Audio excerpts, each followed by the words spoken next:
Pronto, ele abriu a boca de novo e mais uma vez o dólar subiu, o real caiu, só que dessa vez tem uma coisa que mudou no cenário. Como o Lula, o ladrão, chamou a imprensa de cretinos ontem, hoje a imprensa já não estava tão disposta a ficar passando pano para esse governo. E vamos lembrar o que esse governo e as pessoas que apoiaram esse governo falavam ao longo dos últimos 2 anos. Olha só, dificilmente veremos dólar consolidado acima de R$5, diz economista-chefe da XP. Lembrando que a XP também apoiou o Lula para a presidência. Dólar já está na direção de 4,40, diz economista da FGV. Olha aqui, ó, em 2023, em junho do ano passado. Esse aqui foi em dezembro do ano passado. Aqui, olha um certo bosta, o Drácula na lista do Odebrecht. Na época do Bolsonaro, esse post aqui, como vocês podem ver, em 2020, ele dizia, dólar chega a R$5. Bolsonaro vai dizer alguma coisa ou vai continuar pintando quadros e chamando manifestações por aí? Isso porque o dólar chegou a R$5 em 2020, no período pandemia, tá bom? Olha o Lula falando do dólar. Quem achou que poderia ir para Disney com o novo governo se enganou. Com o dólar, real afunda em relação... Com Bolsonaro, real afunda em relação ao dólar, que chega a 4,11. Estagnação política do país e risco para investimentos externos fizeram moeda estadunidense disparar. Presta atenção. 4,11.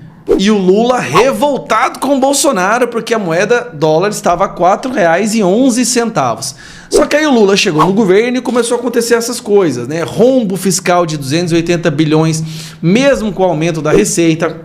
Contas públicas têm déficit de 63 bi em maio, dívida sobe para 76,8 e as besteiras que o Lula fala. Briga toda vez com o Banco Central, aumenta a arrecadação, mas a dívida não para de aumentar, tributando cada vez mais, não existe mais segurança jurídica. E o que acontece?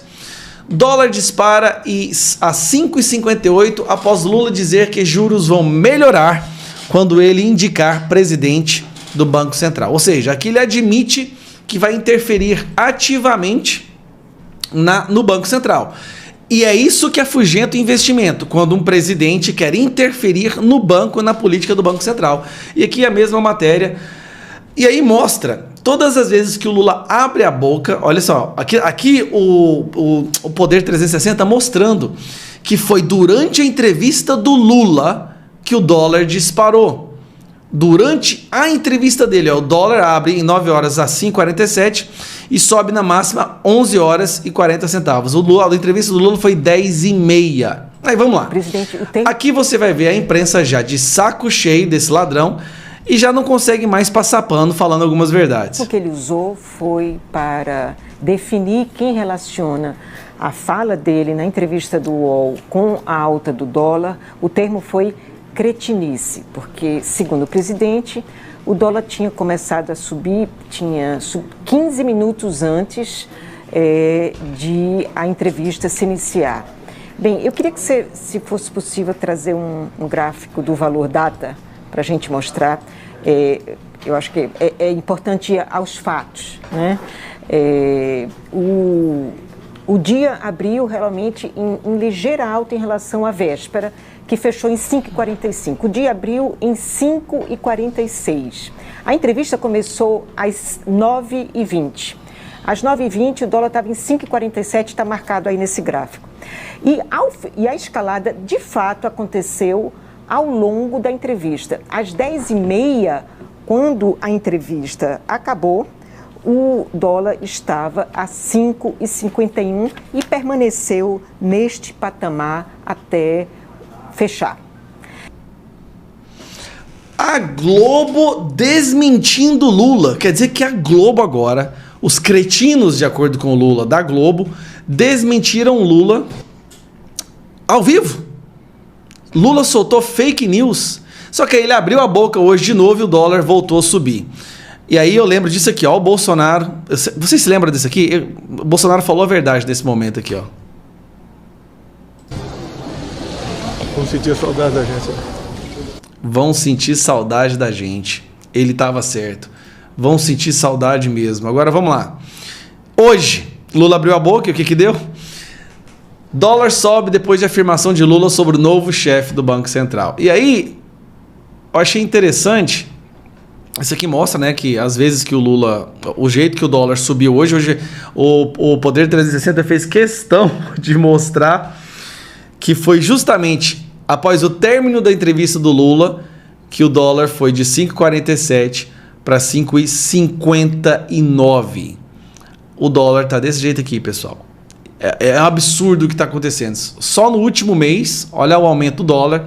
Em um ano, olha como que o dólar foi de 4,70 na mínima dele em um ano, e agora está em 5,58. O dólar está subindo praticamente R$1 graças às falas do Lula e ao próprio governo, a sua política econômica que gasta muito. O Brasil está quebrando, tá? Fica bem claro para a gente concluir o vídeo, você vai ter que entender isso. O Brasil está quebrando. Nós vamos entrar numa crise econômica que a nossa geração ainda não viu. Os que nasceram depois de 1990 não viu o que vai acontecer agora. Vai ver agora. Não passaram por isso nunca. E vai ser bom para aprender. A gente vai ter que aprender na marra mesmo, a nunca mais colocar a esquerda no poder. Um abraço. Dessa vez a esquerda americana conseguiu algo inédito. Algo que nem mesmo o PT conseguiu no auge da Lava Jato, do Petrolão. A rejeição que eles estão conseguindo agora é algo que nenhum partido dos Estados Unidos e brasileiros jamais conseguiu ter. O Partido Democrata, que é o partido de esquerda americano, é uma espécie de PT americano, está numa situação inusitada. Saiu uma pesquisa agora, logo depois desse debate do Biden com o Trump, que foi sinceramente a coisa mais vergonhosa que a gente já viu no que diz respeito a um debate político na história do mundo ocidental. Onde houve democracia e houve debate, esse dessa semana vai ficar marcado como o pior da história. A performance do Joe Biden é indiscutivelmente uma demonstração de uma pessoa incapaz de ficar de pé, muito menos argumentar e usar a sua capacidade cognitiva para formular frases. Embora tenha uma parte esquerdista assim, histérica que tente defender ele, foi feita uma pesquisa sobre, nem a questão de aprovação ou rejeição, uma pesquisa sobre quem acha que Joe Biden deveria desistir. E eu vou te contar uma coisa, isso é só quem acha que ele deveria desistir. Tem gente aí que acha que muitos republicanos acham que ele não deveria desistir, porque com ele lá seria muito mais fácil ganhar, tá? Mas agora, olha o resultado dessa pesquisa. Isso aqui é impressionante, 60% dos norte-americanos querem que Biden desista da campanha. Entre democratas, a taxa é de 47%. Em caso de desistência, a vice Kamala Harris é a preferida para substituir o presidente. Só que essa Kamala Harris, ela tem uma rejeição quase igual ou maior que o Joe Biden. Aí tá lá.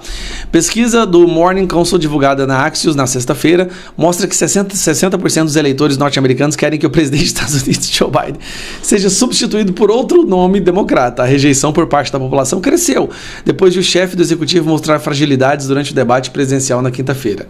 Para 29% dos entrevistados, Biden não deve ser substituído. Dentre esses 29%, pode ter certeza que tem muito apoiador do Donald Trump que fala, pelo amor, não, deixa ele lá, tá ótimo do jeito que ele tá. Outros 11% disseram não saber. A pesquisa entrevistou 2.068 pessoas de forma online. A margem de erro é de 2 pontos percentuais para mais ou para menos. Gente, essa é a primeira vez que a gente vê a própria base de um candidato à presidência que está no cargo pedindo para que ele não seja candidato porque sabe que ele vai perder.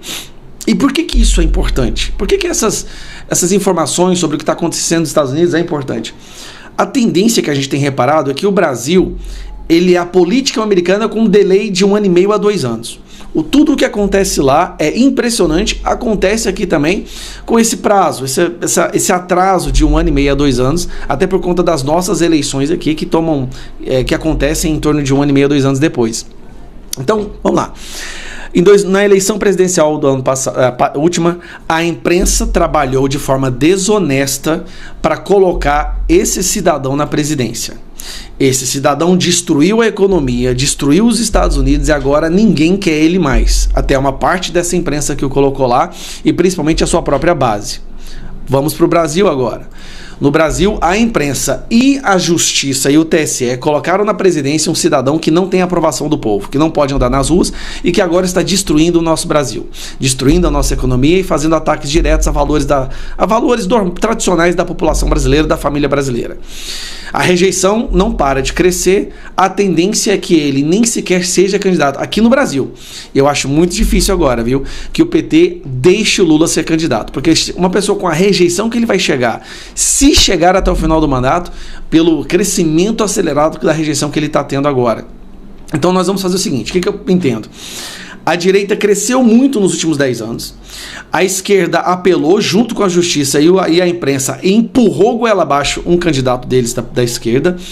A direita está vivenciando e testemunhando o sofrimento de ter essa esquerda no poder, vai vir para as próximas eleições muito mais forte.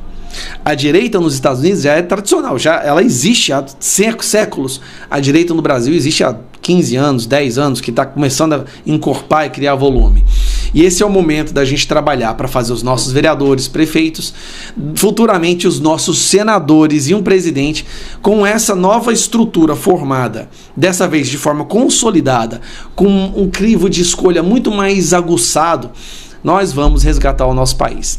Nós vamos fazer os impeachments que precisam ser feitos no STF, né? Possivelmente até, quem sabe, até prender ministros do STF que agora estão achando que são donos do mundo, mas isso vai depender dos nossos próximos senadores estaduais, deputados federais, que precisarão de uma base forte agora como vereadores. Então, nesse ano agora de 2024, faça vereadores e prefeitos do PL.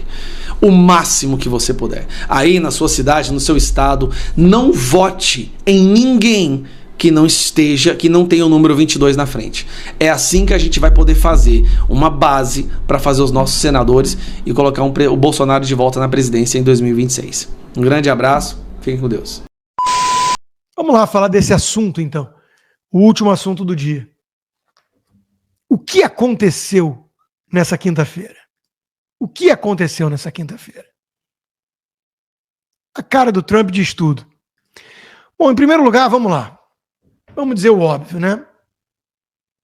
O Trump se saiu muito bem, porque ele conseguiu dosar na medida certa, na minha opinião, como reagir diante da senilidade do adversário. Ele não pisou em cima, jogou sal e riu e ridicularizou, porque seria too much. Ele teria passado do ponto. E o povo não gosta de ver alguém humilhando tanto um idoso senil. Então ele quase não explorou de forma direta isso. Em alguns momentos, sim, quando teve uma das melhores tiradas da noite, quando ele disse, eu não entendi muito bem o que ele quis dizer com isso e acho que nem ele. E ele deixou claro que isso tudo é um circo, um teatro, e que todo mundo sabe que o Biden não tem condições de estar onde está.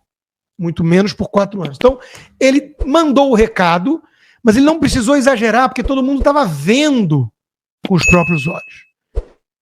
E aí eu vou fazer várias análises. Depois eu vou para as imagens, vídeos que eu tenho, mas vamos tentar fazer um resumão geral de improviso. O debate mostrou para todo mundo o grau de demência do Joe Biden. Um vizinho meu, que há 20 anos atua na área de neurociência, me mandou mensagem durante o debate dizendo, Rodrigo, eu tenho certeza, paralisia supranuclear progressiva. É o nome da doença dele. Eu conheço isso, é raro. Se é esse ou não o diagnóstico, eu não sei. O que eu sei é que os sintomas, seja lá qual for a causa, estão expostos em praça pública. Aquilo que a Casa Branca, a porta-voz e a velha imprensa tentaram ocultar do povo. Todo mundo estava vendo e eles chegaram a cunhar uma expressão. Cheap news. Fake news é mentira deliberada. Eles criaram o cheap news. O que é isso? É uma manipulação para tirar do contexto. Sim, eles pegaram imagens reais do Joe Biden. Não é inteligência artificial. Mas fizeram uma edição, pegaram só naquele momento. Ele tá ótimo, ele é sharp, como eu nunca vi. Cara mais afiado do que um lápis que você acabou de apontar. Era o que dizia a turma na imprensa e os servidores da Casa Branca. Eu estive com Biden 2 horas seguidas, o cara tá tinindo. Nós vimos ontem.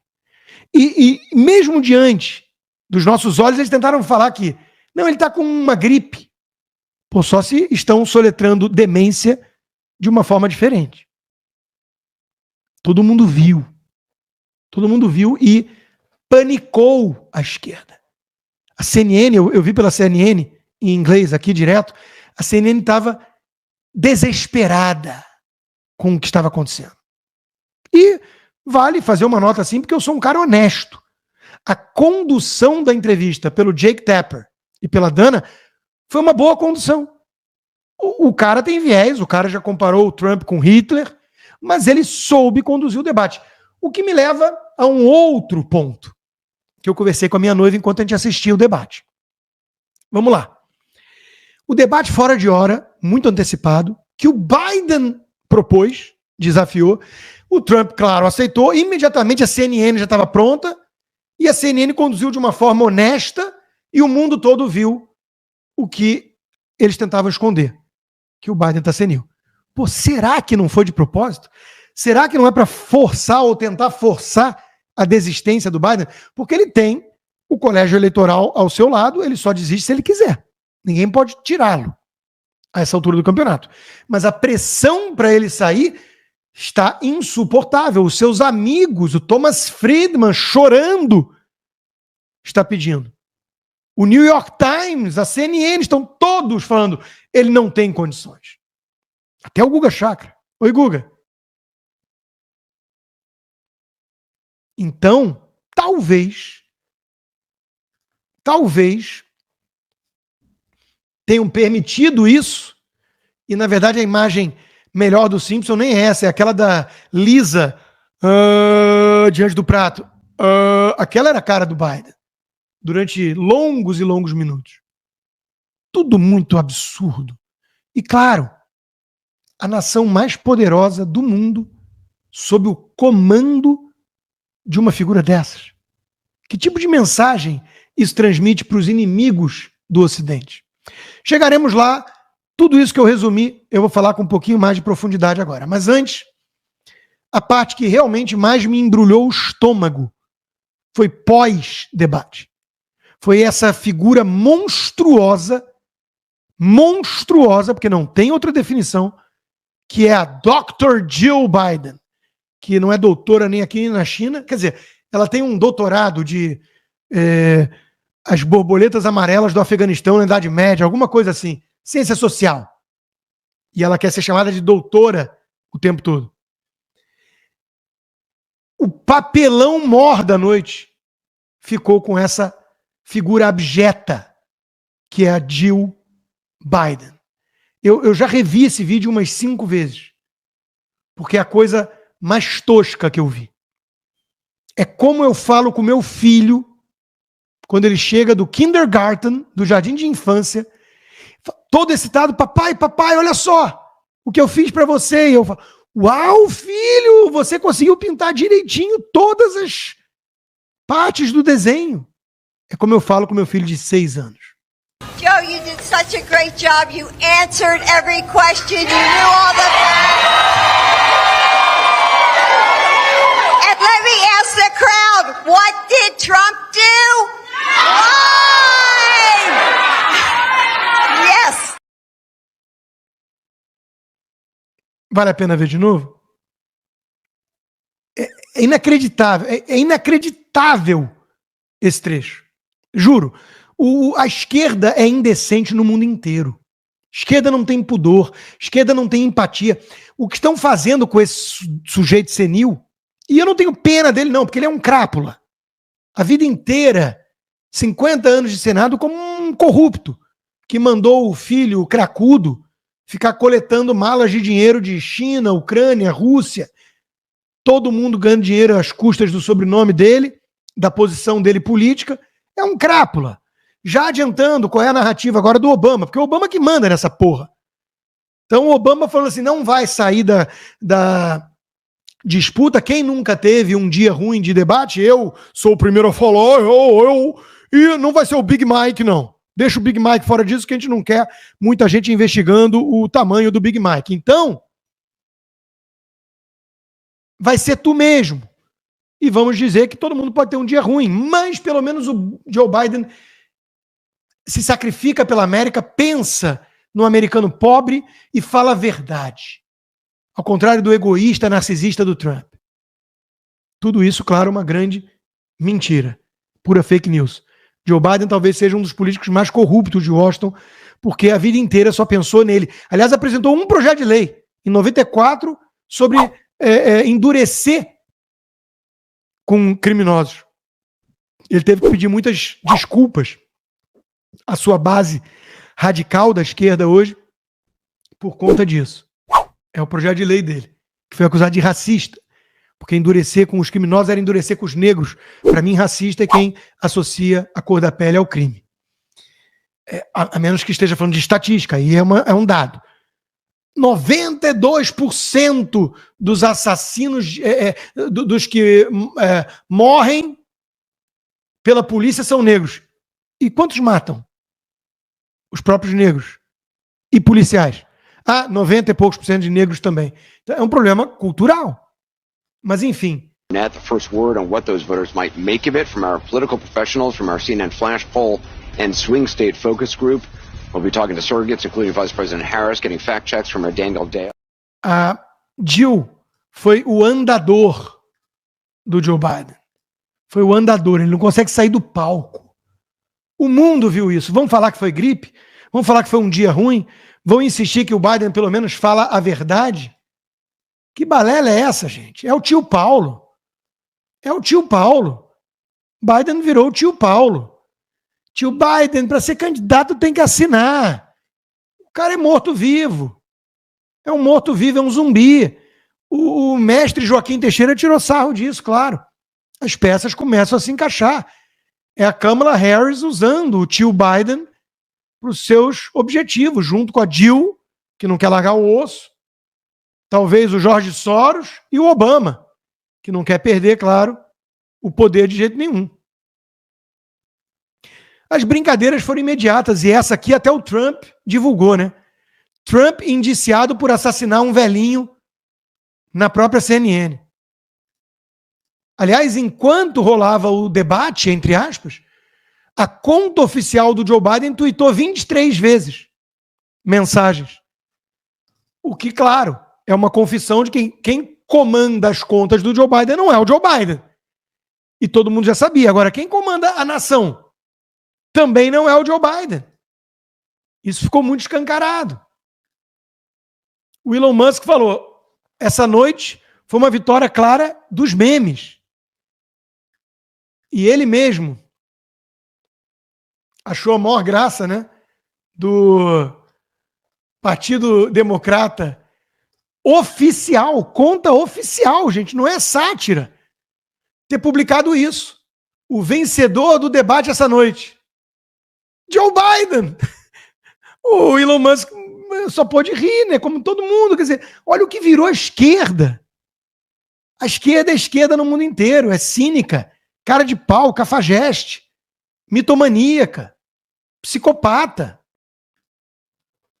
Por falar em memes, tá lá, né, o Fred Trump desmascarando o fantasma, né? Que não é fantasma coisa alguma, tá? Parece morto, mas por trás tem alguém puxando as cordas, né? Do puppet, da marionete. É o Obama, né? Isso aqui rolou antes do debate. O Robocop, né? Quer dizer, o cara morreu, mas aí mete ele ali no corpo do robô e injeta um negócio, um Van Vance da vida na veia e solta ele no palco para ver se convence. Só que deu ruim, né? Deu ruim nessa noite. Como eu disse, né? E muitos republicanos apontaram, imagina os maiores tiranos do planeta vendo um negócio desses. A ousadia dos canalhas aumenta à medida que eles farejam fraqueza no xerife do mundo. Isso já é uma tese óbvia de diplomacia, que gente como o Guga, Café com Leite, oi Guga, não entende. Ai, o Joe Biden vai trazer tranquilidade para o mundo, o Trump é do mal. o Trump falava grosso com esse bando de tirano e eles botavam galho dentro. Se você tem o botão vermelho, saiba que eu tenho um muito maior. E eu virei pro Putin e falei, Putin, se você atacar a Ucrânia, você sabe que eu vou te atacar. O Putin, não, você não faria isso, Mr. Presidente. Nem que você me dê 5% de chance de fazer, você não vai atacar a Ucrânia, porque eu poderia fazer. Eu posso. Essa é a diplomacia do TACAP. Os democratas, os progressistas, os esquerdistas, que nem o Guga, nunca entenderam essa obviedade. Então, mandar uma mala de dinheiro para o regime iraniano é um convite a atentados terroristas, não a paz. É o óbvio ululante. Então, os inimigos do Ocidente estão salivando com esse debate. O eixo do mal, do qual o Brasil, infelizmente, faz parte hoje, está todo em polvorosa. Aliás, por falar em mentira, né? Não, o Biden não mente, fala a verdade. O Trump é mentiroso. Bom, eu quero que o Guga me aponte as mentiras do Trump. Mas o Biden a gente aponta. Aliás, ele foi fact-check na hora. Ele disse que a Border Patrol Union, o sindicato da Guarda da Fronteira, endossou a sua campanha. Eles postaram durante o debate. Para que fique claro, nunca demos apoio a Biden. Ainda disse que no meu governo nenhum militar morreu em combate em nenhum lugar, em nenhuma guerra. A primeira vez na história. 13 morreram no Afeganistão com aquela saída atabalhoada que deixou para trás todo o armamento na mão do Talibã. Os democratas mais moderados, intelectuais, estão em pânico. Edward Luce, democratas precisam de um novo nome, de um novo candidato. Ian Bremmer, inconcebível que alguém não partidário acredite que o Biden tem capacidade de ficar mais 4 anos no poder. Inconcebível. New York Times, olha as chamadas. Deus nos ajude. Joe Biden é um bom homem, um bom presidente, mas ele tem que sair da corrida. Joe Biden não pode continuar dessa forma. E por aí vai. Pânico na esquerda. Olha a CNN. Pânico agressivo após a performance de Biden. Aí a gente vai ver a pesquisa da própria CNN. 2-1. 2/3 acham que Trump venceu, 1/3 acham que Biden venceu. E aí eu penso assim, é muito ainda. 1/3 de membros de um culto, de uma seita. Como é que alguém pode ter visto o debate ontem e falado, o Biden venceu? Não tem mais nenhum resquício de honestidade intelectual e de julgamento imparcial um sujeito desses. Será que vem aí o Big Mike, gente? Não sei, mas se vier, tá pronto aí o outdoor. E na Globo? Trump sai vencedor. Ufa, pelo menos isso. E Biden preocupa democratas. Só que era clima de velório também na Globo, né? A performance de Biden na disputa foi catastrófica. Catastrófica. Até o Guga, oi Guga, teve que reconhecer no final. Mas no início, olha o Guga torcendo. Embora ainda péssimo, Biden não consegue emplacar o primeiro gol. Não teve nenhum gol do Biden, Guga. Nenhum. Aí depois o Guga começou a se perder que nem o próprio Biden. Começou a dar sinais de demência. Biden está péssimo, isso é um consenso. A pior performance que já vi de um candidato em debate. Fica quase inviável sua candidatura e não duvido que cresça a pressão para ele desistir. Ainda dá tempo. Trump distorce uma série de informações, mas demonstra energia. Guga.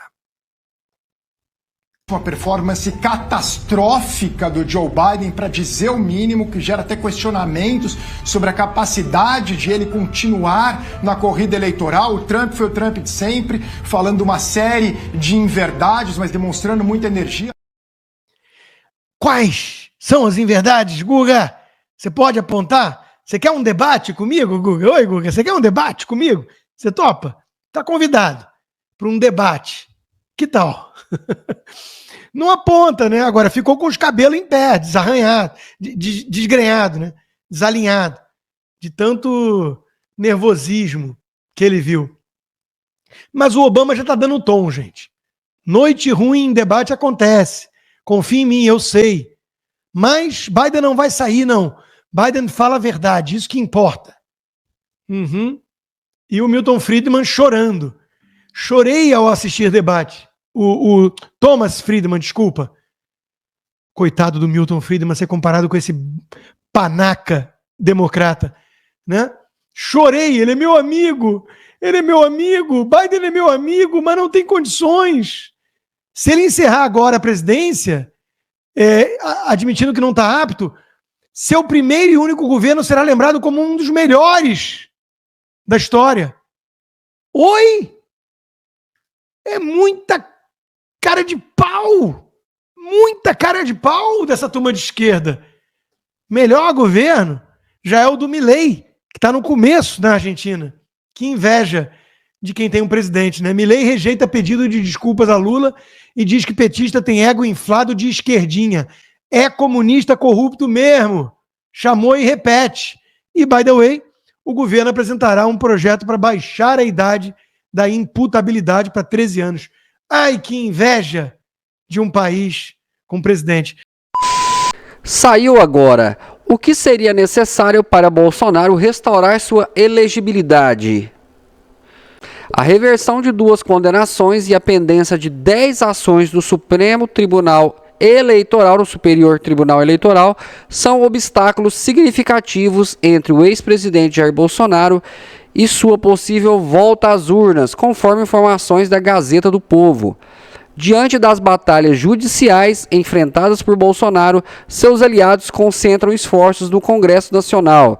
A estratégia visa obter maioria para aprovar uma lei de anistia, fundamental para viabilizar sua elegibilidade futura.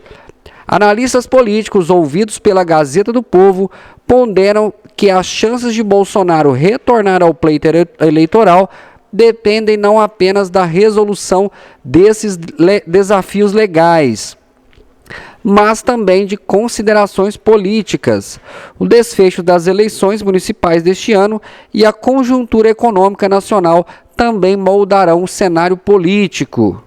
A recente posição de ministros do Supremo Tribunal Federal, como Alexandre de Moraes e Gilmar Mendes, sobre a questão da anistia aos envolvidos no 8 de janeiro, indica que iniciativas legislativas podem enfrentar resistência judicial, apesar das articulações políticas em curso.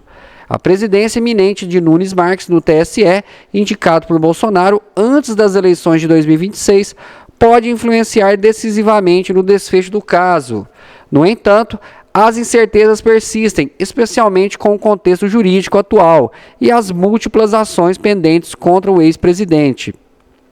Até o momento, Bolsonaro acumula 3 condenações por inelegibilidade, sendo a mais recente revertida em junho deste ano. A tramitação de propostas de anistia no Congresso Nacional, juntamente com as dinâmicas políticas em curso, delineará o futuro político do ex-presidente nos próximos anos. Coloque aqui nos comentários, pessoal, de qual cidade que você está falando, que nós responderemos todos vocês. Já vou pedindo também para você ir deixando o seu like aqui no vídeo e compartilhando esse vídeo ao máximo. Espero que vocês tenham gostado do vídeo. Desejo a vocês um excelente sábado, um excelente domingo e uma excelente futura próxima semana. Que Deus possa abençoar o nosso Brasil. Vou ficando por aqui, um forte abraço, te espero no próximo vídeo.